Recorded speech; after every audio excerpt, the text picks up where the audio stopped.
ఒక హాస్టల్ కూడా మెయింటైన్ చేయాలి అనే సంకల్పంతో వారు ఇండియా వచ్చారు. దానికోసం గుంటూరులో కొంతమంది ప్రముఖుల్ని కలుస్తూ ఉన్నారు. నేను మాతో ఒక అరగంట వచ్చి స్పెండ్ చేయమని చెప్పేసి వారి అభిప్రాయాలు కానీ, అంటే ఎంతో సంపాదన వదిలేసి వచ్చి సేవ చేయడం అని అంటే ఎంతో గొప్ప విషయం. అటువంటి వ్యక్తుల దగ్గర నుంచి మనం ఏదైనా ఒక మెసేజ్ రిసీవ్ చేసుకుంటే మనకు అది మంచిది అనిపించి వారిని నేను ఇన్వైట్ చేశాను. వారు వెంటనే అంగీకరించినందుకు పోలీస్ డిపార్ట్మెంట్ తరఫున కృతజ్ఞతలు తెలియజేస్తున్నాం. Thank you sir. Thank you very much. Please sir, carry on sir. మాతృదేవో భవ, పితృదేవో భవ, అతిథి దేవో భవ, ఆచార్య దేవో భవ. నాతోటి పరిచయం అయిపోయింది, నా గురించి పరిచయం అయిపోయింది కాబట్టి దాని దగ్గర దొరికి వెళ్లకుండా ఇచ్చినటువంటి సమయాన్ని 30 నిమిషాల నుంచి 40 నిమిషాల మధ్యలో మాట్లాడమన్నారు. కాబట్టి అంతే సమయాన్ని ఉపయోగించుకుంటూ సమయానికి విలువిస్తూ తగిన సమయంలో నా ఉపన్యాసం ముగిస్తాను.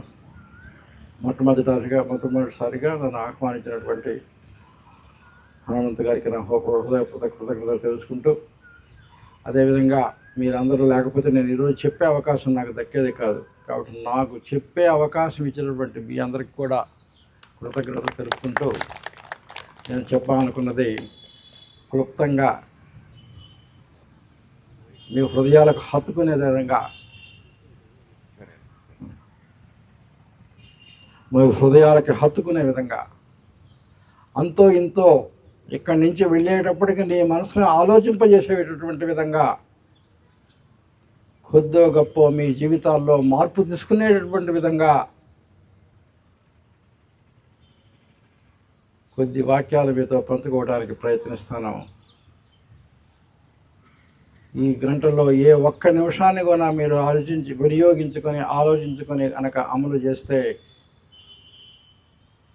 మీ జీవితాలు ఎంత చిందరవందరగా ఉన్నా కూడా అవి సుందరమయంగా మారడానికి అవకాశం ఉంటుంది అని చెప్పి నేను గట్టిగా చెప్పగలిగేటటువంటి దృఢ నిర్ణయంతో, సంకల్పంతో నేను చెప్పేటటువంటి విషయాలను మీ ముందు పంచుకుంటా. ఇంగ్లీష్లో మాట్లాడాలి, తెలుగులో మాట్లాడమన్నారు. కాబట్టి ఇదంతా తెలుగులోనే మాట్లాడతాను, ఇంగ్లీష్ పదాలను ఎక్కువ వాడకుండా. పోలీస్ అనే పదానికి నరసింహనాయుడు అనుకుంటాను, సినిమా పేరు గుర్తులేదు, బాలకృష్ణ సినిమా, దాని గురించి ఒక బ్రహ్మాండమైనటువంటి డైలాగ్ ఉంటుంది. అందరికీ గుర్తుండేటటువంటి డైలాగ్, రాసింది ఎవరో తెలియదు కానీ చిరస్థాయిగా నిలిచిపోయేటటువంటి డైలాగ్. ధర్మానికి, న్యాయానికి, చట్టానికి కనిపించేటటువంటి 3 సింహాలు అయితే కనిపించని 4వ సింహమే పోలీస్ అని చెప్పింది రామకృష్ణ డైలాగ్ చెప్తారు. ఆ డైలాగు చరిత్రలో నిలిచిపోయింది. కొన్ని 10 సంవత్సరాల ముందుకు వెళ్ళినా కూడా ఆ యొక్క డైలాగు మన మనసుల్లో నిలిచే ఉంటుంది. అయితే ఆ డైలాగ్ విన్న తర్వాత పోలీసుల గురించి నాకు ఒక కొత్త అర్థం సృష్టించింది నా మనసు. ఆ కొత్త అర్థాన్ని మీ ముందు పంచుకోవడానికి ప్రయత్నిస్తాను. పోలీసు అంటే కనిపించని 3 సింహాలు కాదు, కనిపించే 4 సింహాలు కలిపితే పోలీసు అవుతుంది అని చెప్పి నేను భావిస్తాను. ఏమిటా కనిపించే 4 సింహాలు? పోలీస్ అనేటటువంటి పదంలో కనుక చూస్తే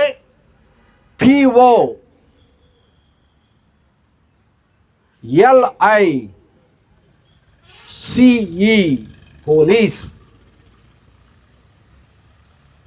మొట్టమొదటి 2 అక్షరాలను కనుక పోల్చుకుంటే police is a power house. Power, PO అంటే పవర్. ఫస్ట్ 2 అక్షరాలను కనుక పెట్టుకుంటే police is a power house. Police is a power house. ఏమిటి పవర్ హౌస్? శారీరక బలానికి పవర్ హౌస్ లాంటిటువంటి వాడు పోలీస్. ఫిజికల్ ఫిట్నెస్కి పర్ఫెక్ట్గా ఉండేటటువంటి వాడు, ఉండవలసినటువంటి వాడు పోలీస్. అందుకనే ఫిజికల్ ట్రైనింగ్ అనేది ఏ ఉద్యోగానికి ఉండదు. డాక్టర్కి ఉండదు, టీచర్కి ఉండదు, లాయర్కి ఉండదు, ఏ ఉద్యోగానికి ఉండదు. ఒక పోలీసుకు మాత్రమే ఫిజికల్ ఫిట్నెస్ ట్రైనింగ్ అనేది ఉంటుంది. కాబట్టి పవర్ హౌస్, ఫిజికల్ పవర్ హౌస్గా తయారు కావాల్సినటువంటి వాడు, కావాల్సిన బాధ్యత ఉండేటటువంటి వాడు police. POE states for power house. తర్వాత 2 అక్షరాలు ఏంటో తెలుసా? LI. LI అంటే ఏంటో తెలుసా? Lion heartedness. లయన్కి ఎంత దృఢ మానసిక ధైర్యం ఉంటుందో అటువంటి వాడు పోలీస్. ఏనుగు చూడటానికి, సింహం చూడటానికి చాలా చిన్నగా ఉంటుంది ఎవరితో కంపేర్ చేస్తే? ఏనుగుతో కంపేర్ చేస్తే.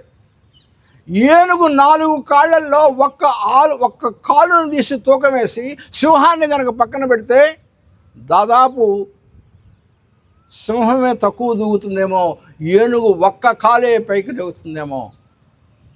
అంత చిన్నదైనటువంటి లయను అంత పెద్ద యొక్క ఏనుగుని ఎదిరించాలి అంటే తన బుద్ధి బలంతో వేసి ఒక్కసారి ఏనుగు ఒక్క తొండాల వైపు, తర్వాత కాళ్ళ వైపు వెళ్లకుండా ఒక్కసారి ఎగిరి కుంభస్థలాన్ని కొట్టి ఏనుగుని బుద్ధి బలంతో పడేయగలిగినటువంటి బుద్ధి బలం ఉన్నటువంటిది సింహం. అందుకనే లయన్ హార్టెడ్నెస్ అంటే ఈ యొక్క మనోబలం ఉండేటటువంటి వాడు పోలీస్. ఆ మనోబలం ఉండవలసినటువంటి వాడు పోలీస్. మీకు ఉన్నదో లేదో తెలియదు కానీ ఉండవలసినటువంటి వాడు పోలీస్. మొట్టమొదటిది శారీరక బలం, రెండోది మానసిక బలం ఉన్నటువంటి వాడు పోలీస్. అందుకనే లయన్ హార్టెడ్నెస్ అంటే లయన్కు ఉండవలసినటువంటి మానసిక బలం ఉన్నటువంటి వాడు పోలీస్. మూడోది ఏంటి?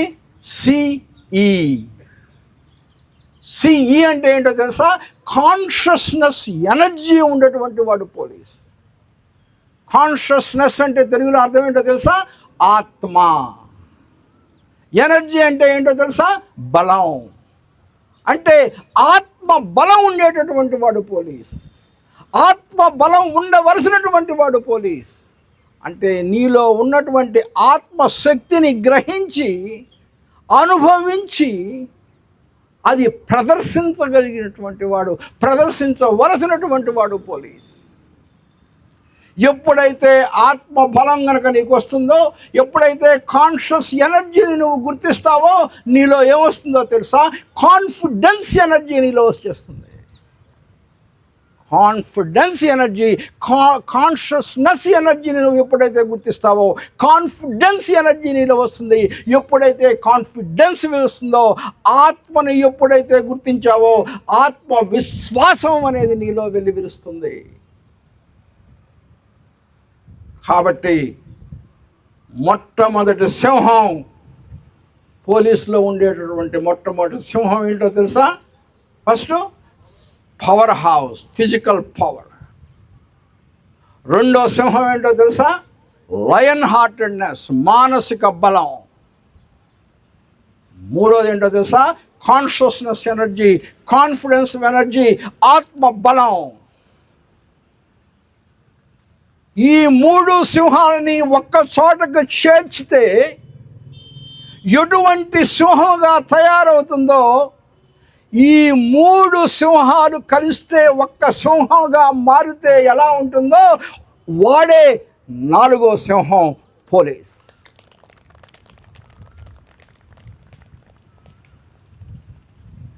ఎందుకంటే పోలీస్ ఉద్యోగం అప్పుడు చిన్నప్పుడు నాకు చాలా ఇష్టమైనటువంటి ప్రొఫెషన్. ఎందుకంటే మా మామయ్య ఒంగోలులో వెంకయ్యనాయుడు, పోలినేని వెంకయ్యనాయుడు అని పోలీస్ ఆఫీసర్ మేనేజర్గా పనిచేశాడు.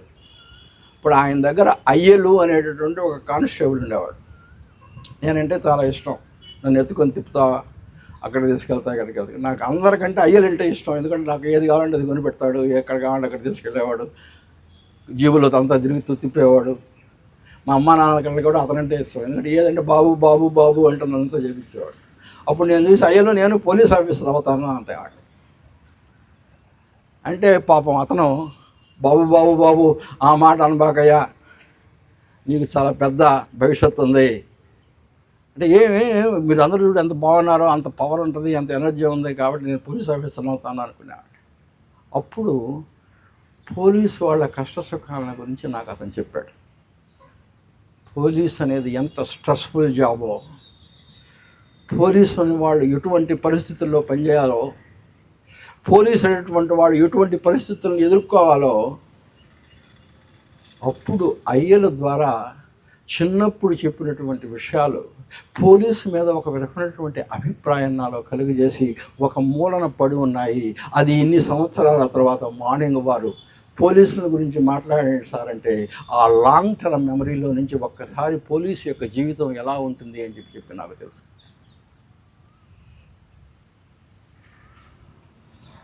పోలీసు యొక్క లైఫ్ ఎంత స్ట్రెస్ఫుల్ లైఫో నాకు తెలుసు. ఒక డాక్టరు కేవలం పేషెంట్స్ని చూడాలి, ఇంకేం పని లేదు ఆయనకి.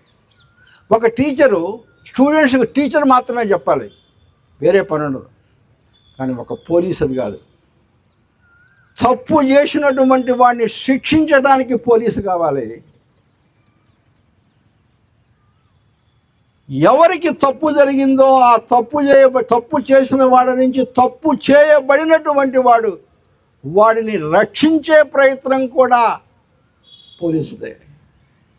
శిక్షకు తప్పు చేసిన వాడికి పోలీస్ పనిచేయాలి.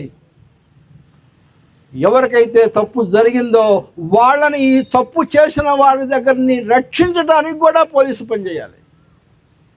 అంటే దుష్ట శిక్షణ పోలీసే చేయాలి, శిష్ట రక్షణ కూడా పోలీసే చేయాలి. ఈ రెండు చర్యల మధ్య నలిగిపోతూ స్ట్రెస్కు గురి అవుతూ పోలీస్ పనిచేయాలి. ఇది పోలీస్ లైఫ్ యొక్క ఇది. మీకు సమయం ఉండదు, గంటలు ఉండవు, ఎప్పుడు రమ్మంటే అక్కడికి రావాలి, ఎక్కడికి వెళ్ళమంటే అక్కడికి వెళ్ళాలి, ఎన్ని రోజులు ఉండమంటే అన్ని రోజులు ఉండాలి. రాత్రంగా పగలనంగా మీరు తిన్నారా తినలేదా అనవసరం, పని ముఖ్యం. ప్రజలు ఒక రకంగా మిమ్మల్ని విమర్శిస్తూ ఉంటారు, నాయకులు పైనుంచి ఇంకొకరు మిమ్మల్ని విమర్శిస్తూ ఉంటారు, అధికారులు ముందుకు తోస్తూ ఉంటారు. మీ ఇంటి దగ్గర భార్య బిడ్డలు పిల్లలు మీరందరి కోసం ఎదురు చూస్తూ ఉంటారు. వీటన్నిటినీ మధ్యలో మీరు మీ యొక్క ధర్మానికి నిలబడి మీ యొక్క కార్యనిర్వహణకు ముందుకు పనిచేయాల్సినటువంటి పరిస్థితుల్లో మీరుంటారు. అయితే పని చేయకూడదా? చేయాలి. ఎందుకు? ఆ పని చేయటానికి మీరు మిమ్మల్ని ఎంచుకొని ఇక్కడికి వచ్చారు. ఇప్పుడు తప్పించుకోవాలంటే కుదరదు. అర్జునుడు కథన రంగంలోకి వచ్చాడు. ఎందుకు వచ్చాడు? బ్రహ్మాండమైనటువంటి యోధుడిగా నేను శత్రు సైన్యాన్ని చీల్చి చెండాల్సినటువంటి సమయం ఆసన్నమైంది, ఇంతకంటే నాకు గొప్ప సైన్యం లేదు, నేను నా యొక్క ధర్మాన్ని నిర్వర్తించడానికి సమయం ఆసన్నమైంది అని చెప్పి చిన్నప్పటి నుంచి ఎన్నెన్నో ఆసుపత్రాన్ని పొంది ముందుకొచ్చి నిలబడ్డాడు. అతను చేసి తీరాలి. కానీ మనసు అనక సతికిలబడిపోయి, కృష్ణ నా వల్ల కాదు, నేను యుద్ధం చేయను. అరే నువ్వు యుద్ధం చేయటానికే పుట్టావు, ఇప్పుడు నువ్వు యుద్ధం చేయకపోతే ఎట్లా అని చెప్పి భగవద్గీతను బోధించాడు. మళ్ళీ యుద్ధానికి సన్నద్ధం చేశాడు అర్జునుడిని శ్రీకృష్ణుడు. అదేవిధంగా మీ అంతటా మీరే ఎంచుకొని ఈ యొక్క పోలీసు వృత్తిలోకి వచ్చారు కాబట్టి there is no way going back. అలా అని నిత్యం బాధపడుతూ భయపడుతూ చేస్తూ ఉంటే మీరు బ్రతికి ఉన్నటువంటి శవాలతో సమానం. కాబట్టి మీరు నిజంగా మనుషులుగా హ్యాపీగా ఎప్పుడు ఉండాలంటే మీరు ఏ పని అయితే మీకు ఇవ్వబడిందో, ఏ పని అయితే మీరు జీవితంలో చేయాలని ఎంచుకున్నారో ఆ పనిని హ్యాపీగా, ధైర్యంగా, మానసిక వరంగా భయించి చేస్తే అప్పుడు మీ పోలీసు ఉద్యోగం మీ జీవితంలో ఒక వరంగా పరిగణిస్తుంది. అలా కాకుండా ఏంట్రా ఇది, ఏంటి నాకు ఈ కర్మ, ఎందుకు ఈ జాబడానికి వచ్చానా అని బాధపడుతూ పనిచేస్తుంటే ఈ పోలీసు ఉద్యోగమే మీ పాలిట ఒక శాపంగా పరిణమిస్తుంది. Choice is yours. మీ యొక్క బాధ్యతలను గుర్తించి ఎలా ప్రవర్తించాలో అని చెప్పి జీవితాన్ని ఒక నందనవనం చేసుకుంటారా, లేకపోతే ఎందుకు వచ్చామా ఇక్కడికి, ఏం చేశారా అని చెప్పి బాధపడుతూ జీవితాన్ని ఒక ముళ్ళ బాట చేసుకుంటారా అనేది మీ ఇష్టం. అయితే ఏం చెయ్యాలి అనే విషయం మాత్రం నేను చెప్పగలను. మొట్టమొదట ఫస్ట్ ఏం చెప్పాను, పిఓ అంటే ఏం చెప్పాను, పవర్ హౌస్. పవర్ హౌస్ అంటే ఏమిటి, physical fitness. You are the power house of the physical fitness, మానవ శరీరంగా. రెండోది ఏం కావాలి, మానసిక బలం కావాలి, లయన్ హార్టెడ్నెస్. లయన్కి ఎటువంటి మనసు ఉంటుందో అటువంటి మనసు ఉండాలి. మూడోది ఏంటి, ఆత్మబలం, సెల్ఫ్ కాన్ఫిడెన్స్. ఈ మూడు ఉండాలి పోలీసు ఉన్నటువంటి వాడికి. అప్పుడే పోలీసు షైన్ కాగలడు. అప్పుడు మనిషికి మొట్టమొదట కావలసింది శారీరక బలం. అందుకనే పోలీసుకి physical fitness is very very very very important. Physical fitness కనుక లేకపోతే పోలీసు పనికిరాడు. పోలీసు తన కలిసినటువంటి విధంగా చేయలేరు. అందుకనే ఈరోజు చేస్తున్నటువంటి ఫిజికల్ ఫిట్నెస్. మనిషి ఫిజికల్ ఫిట్నెస్ని నాశనం చేసేది ఈ రోజుల్లో మెయిన్గా మూడు. మనిషికి ఫిట్నెస్ని ఫిజికల్ ఈ రోజుల్లో 180 మంది పేషెంట్స్ ఈ మూడు ప్రాబ్లమ్స్ గురించి నా దగ్గరకు వస్తున్నారు. మిగతా అన్ని 10%, 15%. మొట్టమొదటి ఏంటో తెలుసా, డయాబెటీస్, షుగర్. రెండోది ఏంటో తెలుసా, హై బ్లడ్ ప్రెషర్. మూడోది ఏంటో తెలుసా, ఊబకాయం, ఒబేసిటీ, బ్లడ్ ప్రెషర్, డయాబెటీస్. ఈ మూడిట్లో నా దగ్గరకు వస్తారు. ఈ మూడిటికి కారణం ఏంటో తెలుసా, మీరు తినే ఆహారం. షుగర్ ఎక్కువగా తింటే డయాబెటీస్ వస్తుంది, ఉప్పు ఎక్కువ తింటే హైపర్ టెన్షన్ వస్తుంది, పొద్దుగోకులు తింటూ ఉంటే ఊబకాయం వస్తుంది. కాబట్టి ఈ మూడిటికి కారణం కూడా ఒకటే, ఏమిటి, ఆహారం. ఎప్పుడైతే మీరు మీ ఆహారాన్ని నియంత్రించుకున్నారో అప్పుడు మీ శరీరం మీ మాట వింటుంది.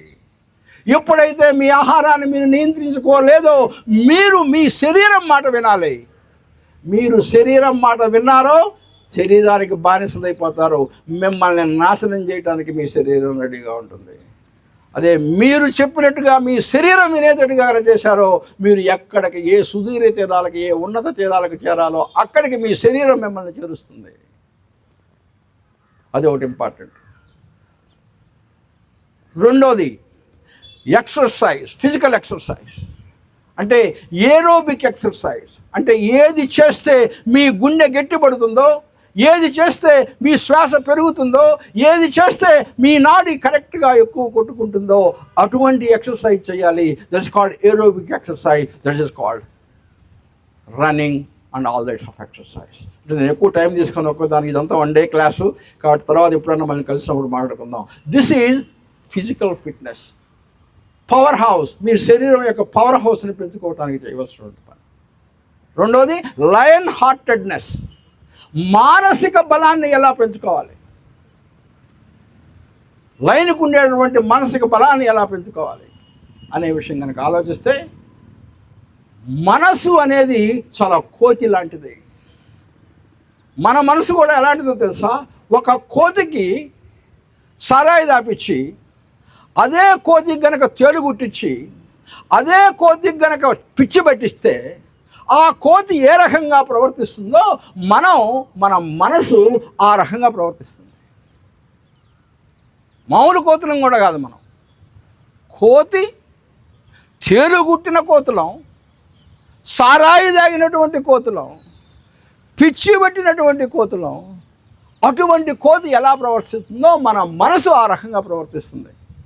కాబట్టి చెప్పిన మాట వినదు, చేయవలసిన పని చేయదు, ఉండమన్న చోట ఉండదు, దాని పని పరివిధులుగా పరిగెత్తిస్తుంది.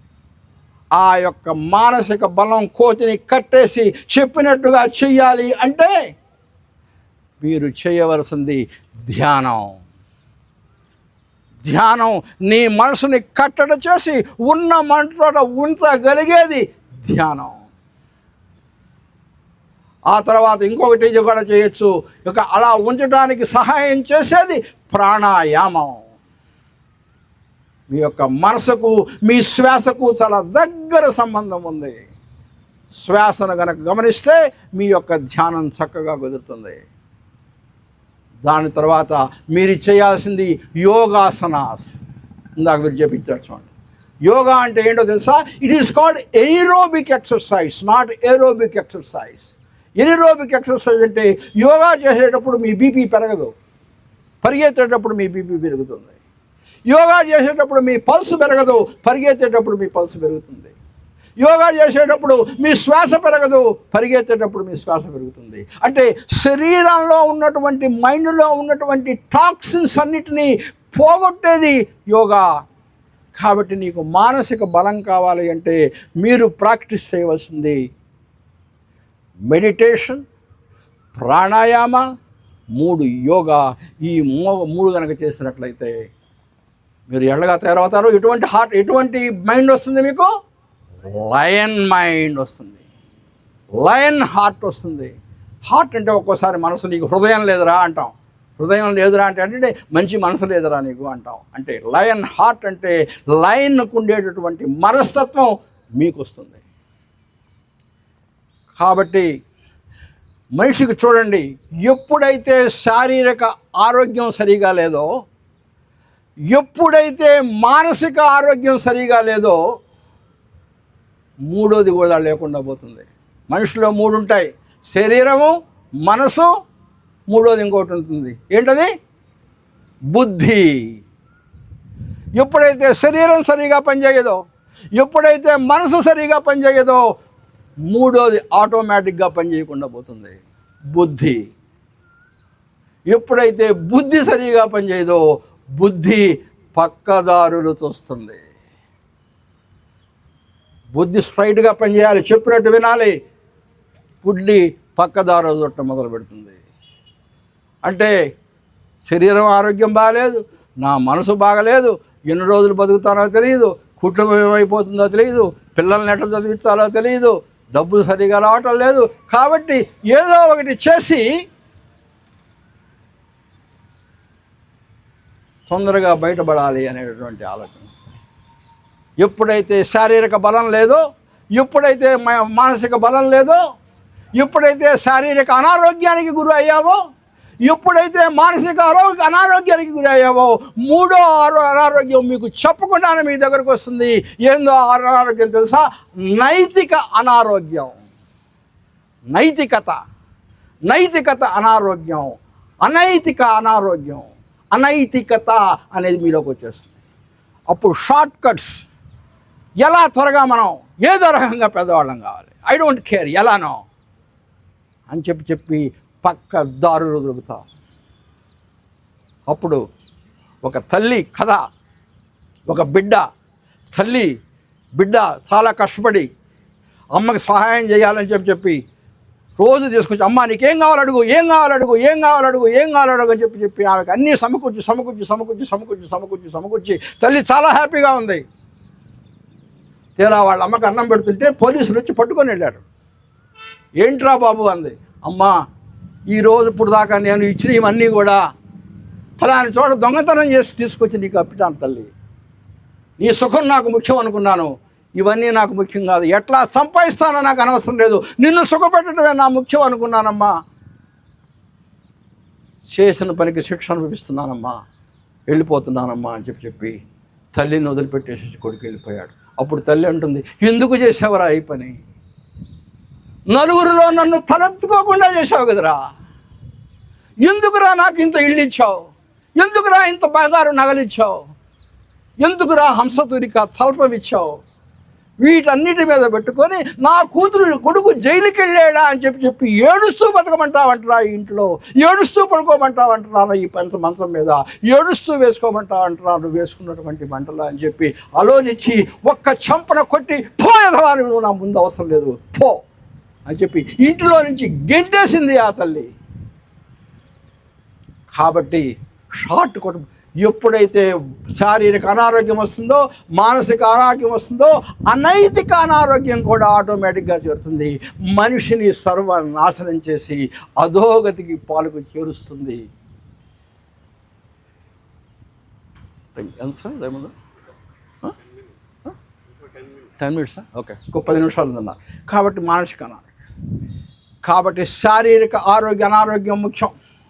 కాబట్టి మనిషికి పోలీస్కి అనేది ఏంటంటే ఈ 3 సింహాలు ఇంకొక రకంగా కూడా చూడొచ్చు. ఈ 3 సింహాలు మిమ్మల్ని కబళించటానికి రెడీగా ఉన్నాయి, మీ మీద దూకి మిమ్మల్ని నాశనం చేయడానికి రెడీగా ఉన్నాయి.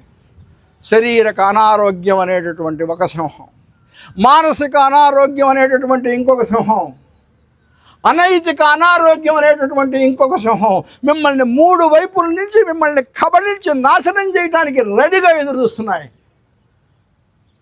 వాటి కోరల్లో చిక్కుకున్నారా బలైపోతారు.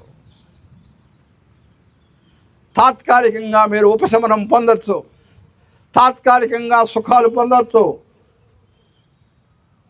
కానీ అంతిమంగా అపజయం వారిదే. ఎందుకంటే మనిషిలో simplicity is very very very very important. నేను నా గొప్పల కోసం చెప్పటం లేదు. నేను అమెరికాలో ఉన్నప్పుడు మా ఇల్లు 5,000 స్క్వేర్ ఫీట్ ఇల్లు, 5,000 స్క్వేర్ ఫీట్, చాలా పెద్దది. ఇక్కడ నేను ఉన్నటువంటి అపార్ట్మెంట్ ఎంతో తెలుసా? 800 స్క్వేర్ ఫీట్. నాకు అక్కడ 6 బెడ్రూమ్లు ఉన్నాయి మా ఇంట్లో, ఇక్కడ మా ఇంట్లో 2 బెడ్రూమ్లు ఉన్నాయి. కానీ హాయిగా ప్రశాంతంగా తృప్తిగా ఉండగలుగుతున్నాను. ఎంతోమంది అపార్ట్మెంట్లు కొంటమంటున్నావు కదా, వద్దు, చాలా హ్యాపీగా ఉన్నాను. రోజు వెళ్ళి ఈ రకంగా 10 మందికి మాట్లాడి సేవ చేసి వాళ్ళని చేస్తుంటే అదే నాకు హాయిగా ఇంటికి వస్తే ప్రశాంతంగా నిద్రపోతున్నాను. నాకు చాలు అనుకున్నాను. అమెరికాలో నేను డ్రైవ్ చేసే కారు ఏంటో తెలుసా? Mercedes Benz S500 sports model AMG open top. ఇప్పుడు నేను డ్రైవ్ చేసే కారు ఏంటో తెలుసా? అంతకంటే ఇక తక్కువ కారు ఉండదు, చిన్న కారు ఉండదు. కానీ నాకు ఎవరు తెలుసా? మా డ్రైవర్ సుధాకర్. సొంత తమ్ముడు అలా ఉంటాడో నాకు తెలియదు, కానీ సొంత తమ్ముడు కంటే ఎక్కువగా ఉంటాడు. సుధాకర్ ఒకటే మాట అన్నాడు, సార్ మీరు కారు కొనబాకండి సార్, నా కారు అట్టి పెట్టుకోండి సార్, మీరు ఉన్నాను, నేను కొంచెం ఆర్థికంగా ఇది పడతాను అని చెప్పి రిక్వెస్ట్ చేశాడు. అతను మంచితనాన్ని చూసి ఓకే నేను కారు కొన్నాం, ఉన్నన్ని రోజులు నీ కారే వాడుకుంటాను, ఎక్కడ పోయినా తీసుకెళ్తామని చెప్పి ఈ చిన్న కారులోనే ఉండి పెద్ద కారు లేదు అని చెప్పి నాకు ఆలోచన లేకుండా హాయిగా హ్యాపీగా తిరగలుగుతున్నాను. అంటే సుఖం, సంతోషం, సంతృప్తి అనేది బయట లేదు, మీరు ఉండే ఇళ్లల్లో లేదు, మీరు తిరిగే కారుల్లో లేదు, మీరు అనుభవించే సుఖాల్లో లేదు. ఎక్కడ ఉన్నది? మీ లోపల ఉన్నది. కాబట్టి మీరు ఎప్పుడైతే ఏం చేస్తున్నాయి, కారు వచ్చినప్పుడు ఆ కారులో నుంచి ఉన్నటువంటి సుఖం కారులో నుంచి వచ్చినట్టుగా మీరు భావిస్తున్నారు. కారులో నుంచి సుఖం రావటం లేదు. కారు మీ కళ్ళ ముందు ఉన్నప్పుడు నీలో నుంచి ఉన్నటువంటి ఆ సంతోషం మాత్రం బయటకు వస్తుంది. ఆ నిజంగా ఆ కారులోనే కనుక సుఖం ఉంటే, మీరు అపార్ట్మెంట్లో ఉన్నప్పుడు ఒక కారు రాత్రి తీసుకొచ్చి అక్కడ పెడితే, ఆ కారు కొత్త కారు కొనుక్కొని గరాజులో కనుక పెడితే, లేకపోతే ఆ బేస్మెంట్లో కనుక పెడితే కారు బ్రహ్మాండమైన సుఖం ఇచ్చింది. మళ్ళీ తెల్లారి ఉదయం వచ్చేటప్పటికి ఎవడో పక్కోడు ఆ కారుని సొట్టబెట్టాడు. ఆ సొట్టబడినటువంటి కారు చూశాడు, ఏమొచ్చింది ఇప్పుడు? దుఃఖం, బాధ వచ్చింది. అదే కారులో సుఖం ఉంది కదా, నిన్ననే కదా ఈ కారు నాకు సుఖం ఇచ్చింది అదే కారు నాకు మళ్ళీ ఇప్పుడు సుఖం ఇవ్వాలి కదా అంటే సుఖం కారులో లేదు, సుఖం ఉన్నది నీ మనసులో. అందుకనే నేను మెర్సిడీస్ బెంజ్ ఎక్కుతున్నానా, హోండాలో ఉన్నటువంటి ఒక చిన్న కారు ఎక్కుతున్నానా అని కాదు, నా మనసులో ఆనందం ఉన్నదా లేదా అనేటటువంటి ఉద్దేశం మాత్రమే ఉంటుంది. కాబట్టి నేను 6000 అడుగులు ఇంట్లో ఉంటున్నానా, 700 అడుగులు ఇంట్లో ఉంటున్నానని కాదు, ఎక్కడ ఉన్న సుఖాన్ని బయటకు తీసుకోగలిగినటువంటి శక్తి నీకు కనుక సంపాదించుకున్నావు అంటే ఆఖరికి పర్ణశాలలో కూడా సుఖాన్ని పొందేటటువంటి అవకాశం మీకు దొరుకుతుంది. చాలామంది మీరు టెంట్స్లో ఉంటారు, ఏముండవు, టెంట్స్లో ఉంటారు.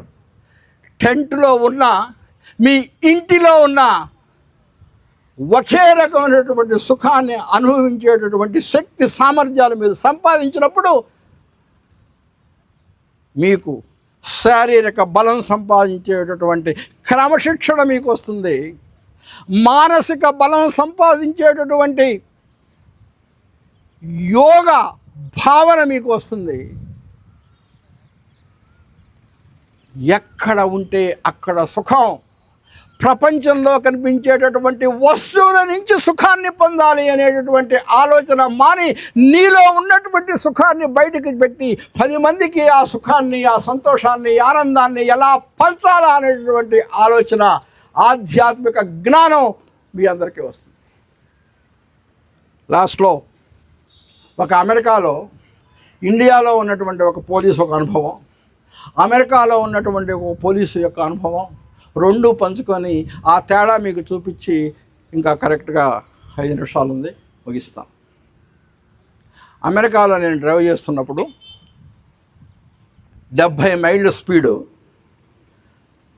కొంచెం అర్జెంట్ పని ఉండి నేను 85 మైళ్ళ గంటకి 85 మైళ్ళ స్పీడ్లో వెళ్తా ఉన్నా. పోలీసు వచ్చి ఆపాడు. అంటే వెనక పోలీసు అంటే ఏం చేస్తారు, లైట్ వేస్తారు, పెద్ద లైట్స్ వస్తాయి, కొంచెం సేపు ఆపకపోతే సైరన్ వేస్తాడు, టక్కన పైకి తీసి ఆపేయాలి, ఆపకుండా వెళ్ళిపోయామంటే అరెస్ట్ చేస్తాడు. ఆపాడు, వచ్చాడు police. Sir, you are going, speed limit is 70, you are going at 85 per hour.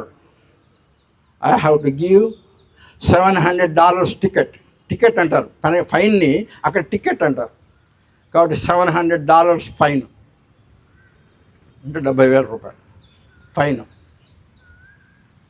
Why are you going అంటే, police, I'm sorry, I'm going to a hospital, I'm a doctor, the patient is serious, I got a call. అర్థమవుతుంది కదా English? వెళ్తున్నాను, పేషెంట్ని చూడాలి, డాక్టర్కి వెళ్తున్నాను, నేను తప్పు చేస్తున్నాను, మీరు టికెట్ ఇస్తే తీసుకోవడానికి సిద్ధంగా ఉన్నాను అని చెప్తే ఆ పోలీసు నా దగ్గర కూర్చొని ఒక పుస్తకం తీసి, సార్, ఈ సంవత్సరంలో స్పీడ్గా పోయినందువల్ల ఎంతమంది చనిపోయారో తెలుసా? ఇది సార్ ఆ నెంబరు. కొంచెం లేట్ అయితే ఒక 5 నిమిషాలు లేట్కి వెళ్తారు సార్. ఈ స్పీడ్లో వేరే వాళ్ళని కొడితే మీరే ఉండరండి, మీరే వెళ్ళిపోతారు. మీ పేషెంట్కి సహాయం చేసేటువంటి వాళ్ళు ఎవరు ఉండరు సార్. మీరు కాదు, మీరు ఎవరినో కొడితే ఆ పక్కోళ్ళు కూడా వెళ్ళిపోతారు సార్. కొంచెం ముందు బయలుదేరచ్చు కదా సార్. ఎందుకు చేశారు సార్? యా, తప్పే బాబు, ఐఎమ్ సారీ, టికెట్ వద్దు సార్, ఇవ్వను. మీరు డాక్టర్, ప్రజలకు సేవ చేసేటటువంటి వాడు, రేపు నాకేమీ అవసరం వస్తుందేమో, వెళ్ళండి సార్, ఇక ముందు స్పీడ్గా మాత్రం పోకండి సార్. నేను చట్టం కోసం, ధర్మం కోసం చెప్పడం లేదు సార్, మీ మంచి కోసం చెప్తున్నాను సార్ అని చెప్పి నన్ను వదిలేశాడు. మరుసటి రోజు సంవత్సరం ఇండియా వచ్చి మద్రాసు వెళ్ళా. మీరన్నా, నువ్వేమన్నా కారులో? మద్రాసు వెళ్ళాం. ఏమీ లేదు,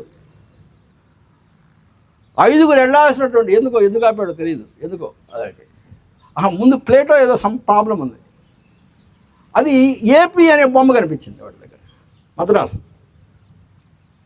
ఆపాడు.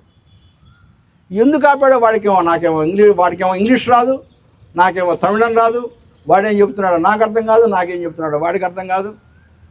చివర అంతా అయిపోయిన తర్వాత కనుక చూస్తే చివరికి ఇట్లా దారి చూపిస్తే ఓకే సార్ అని చెప్పి నేను ఇస్తే బాగుంటుందని సుధాకర్ అదేదో చూసిరాయా అని చెప్పి వాడు పక్కకు తీసుకెళ్ళి చేయాల్సిన పని చేసేసి ఎంత కష్టపెట్టాలో గంట సేపు. ఫస్ట్ నాకు అలవాట్లేదు కదా, అమెరికాలో అలవాట్లేదు.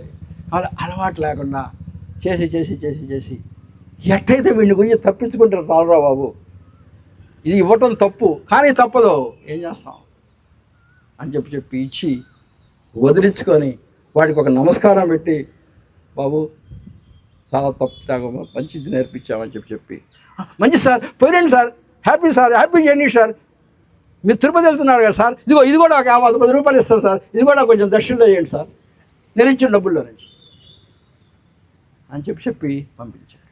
అది అమెరికాలో ఉన్న పోలీసుకి, తమిళనాడులో ఉన్నటువంటి పోలీసుకి, ఎందుకంటే ఆంధ్రాలో నాకు ఇంకా ఎవరో పోలీసులు తగలేదు. ఆంధ్రాలో పోలీసులు ఎలా ఉన్నారో నాకు తెలియదు. మిమ్మల్ని అందరినీ చూస్తుంటే చాలా ఫిట్గా ఉన్నారు, మీరు అలాంటి వారు కాదని చెప్పి నేను అనుకుంటూ ఉన్నాను. ఇది తమిళనాడులో జరిగింది కాబట్టి నేను ధైర్యంగా చెబుతున్నాను, ఇండియాలో అక్కడ. కాబట్టి ఆంధ్రప్రదేశ్ పోలీసుల గురించి నాకు అనుభవం లేదు కాబట్టి సార్ వాళ్ళ ఆధ్వర్యంలో మీరు అందరూ పోతే లాస్ట్ అయిపోయింది, 2 minutesకి వస్తాను. అయితే శారీరకంగా అనారోగ్యాన్ని జయించి మానసికంగా ఉన్నటువంటి అనారోగ్యం అనేటటువంటి సింహాన్ని జయించి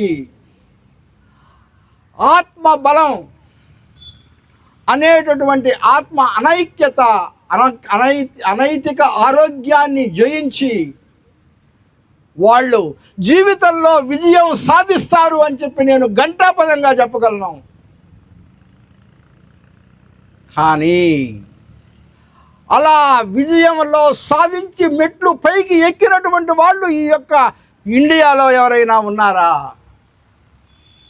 ఉన్నారని చెప్పి తెలిస్తే ఒక్కడు చేతులు ఎత్తండి. చూసారా, ఎవరు లేరు. ఉన్నారు. ఇండియాలోనే కాదు, మన ఆంధ్రప్రదేశ్లోనే ఉన్నారు. ఆంధ్రప్రదేశ్లోనే కాదు, గుంటూరు జిల్లాలోనే ఉన్నారు. గుంటూరు జిల్లాలోనే కాదు, గుంటూరులోనే ఉన్నారు. గుంటూరులోనే కాదు, మీ ముందే ఉన్నారు.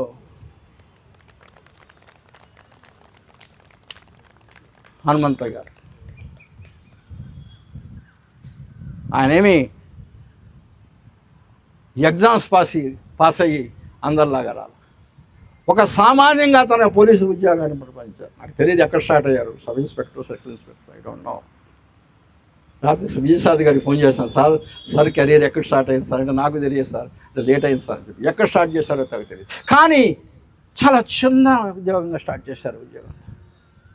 కానీ శారీరక బలం చూడండి ఎట్లుంటారు, మానసిక బలం రోజు ధ్యానం చేస్తారు, రోజు ప్రాణాయామం చేస్తారు. నైతిక బలం వారి గురించి చాలా స్టోరీస్ విన్నాను. నైతికతకి ఎంత విలువిస్తారో. వారు ఆర్థికంగా చాలా గొప్పవారు కాకపోవచ్చు, కానీ నైతికంగా మేరు పర్వతం కంటే పెద్దటువంటి వారు. అటువంటి వారు సామాన్యంగా జీవితం సాధించినటువంటి వాళ్ళు ఈ 3 పాటించి ఏ స్టేజ్కి వెళ్తున్నారు? ఇప్పుడు ఎస్పీ స్టేజ్కి వెళ్తున్నారు.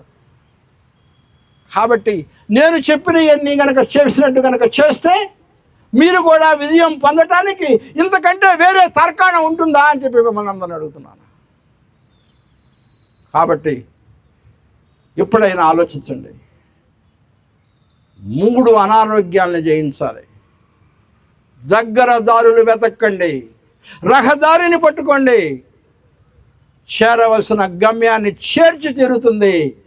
అది మీరు కనుక మీ ధర్మాన్ని పాటిస్తే, ధర్మాన్ని కనుక మీరు రక్షిస్తే, ఆ ధర్మమే మిమ్మల్ని రక్షించి మిమ్మల్ని ఎక్కడికి చేర్చాలో అక్కడికి చేరుస్తుంది మన హనుమంత్ గారిలాగా. కాబట్టి గమనించండి మిత్రులారా, గమనించండి మై డియర్ ఫ్రెండ్స్. మీకు కావాలంటే నేను మళ్ళీ వస్తాను మీ దగ్గరికి. మీ అందరితోటి ఒక్కొక్కరు పర్సనల్గా మాట్లాడతాను కావాలంటే. నేను ఉండేది ఇక్కడే కాబట్టి మీ జీవితాల్లో మార్పు చేయడానికి, నా వంతు ప్రయత్నం చేయడానికి నేను ఎప్పుడూ ముందుంటాను. మీ అవసరం వస్తే నన్ను ఉపయోగించుకోండి. ఈ అవకాశం ఇచ్చినటువంటి మీకు సార్కి కృతజ్ఞతలు తెలుపుకుంటూ కరెక్ట్గా టైం అయింది, సెలవు తీసుకుంటున్నాను. Thank you sir. చాలా ఎమోషనల్ స్పీచ్. మమ్మల్ని ఎక్కడికెక్కడికో తీసుకెళ్ళిపోయారు మీరు. ఎక్కడికో తీసుకెళ్తున్నారు, మళ్ళీ గ్రౌండ్కి తీసుకొస్తున్నారు, మళ్ళీ ఎక్కడికో తీసుకెళ్తున్నారు, మళ్ళీ గ్రౌండ్కి చెప్తున్నారు. చాలా గ్రేట్ సార్. అటువంటి ఎమోషనల్ స్పీచ్ ఈ మధ్యకాలంలో ఎప్పుడు వినలేదు. మాకు అది కూడా కొద్దిగా చూపెట్టారు సార్. మళ్ళీ కలుస్తారు, మిమ్మల్ని మా వాళ్ళు కలుస్తారు. ఏమైనా డౌట్స్ ఉంటే క్లారిఫై చేసుకోండి. Thank you very much sir. పిలవగానే వచ్చి ఇంత అమూల్యమైన మెసేజ్ ఇచ్చినందుకు. పోలీస్ గురించి ఇంత గొప్పగా కూడా ఫీలింగ్స్ ఉంటాయన్న విషయం మీరు చెబుతూ ఉంటే మాకు చాలా లోపల మేము ఉప్పొంగిపోతూ ఉన్నాం. Thank you very much sir. Thank you very much.